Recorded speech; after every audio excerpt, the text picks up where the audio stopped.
Pensiero del giorno, sabato 14 giugno. Condividere i beni. La moltitudine di coloro che avevano creduto era di un solo cuore e di un'anima sola. Nessuno chiamava nessuno dei suoi beni come proprio, ma ogni cosa era in comune tra loro. L'unità portata dallo Spirito Santo si rifletteva necessariamente nella vita dei credenti. L'unità di pensiero e di cuore si incarnava e si manifestava nella solidarietà concreta, nella condivisione dei propri beni con i fratelli e le sorelle in difficoltà. E proprio perché autentica, non tollerava che nella comunità alcuni vivessero nell'abbondanza, mentre altri mancassero del necessario per vivere. Questa parola sottolinea la comunione e l'unità, tanto raccomandata da Gesù, e per realizzarla ci ha dato il suo Spirito. Pertanto cercheremo di crescere in questa comunione a tutti i livelli.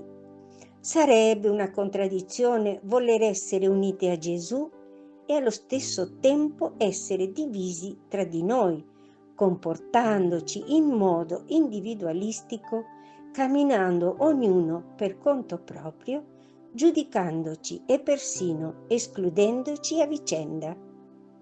Inoltre questa parola ci aiuterà a comprendere sempre meglio la contraddizione che esiste tra la fede cristiana e l'uso egoistico dei beni. Ci aiuterà a realizzare un'autentica solidarietà con chi è nel bisogno, anche ai limiti delle nostre possibilità. Chiara Lubick, estratti dal commento La parola di vita, gennaio 1994.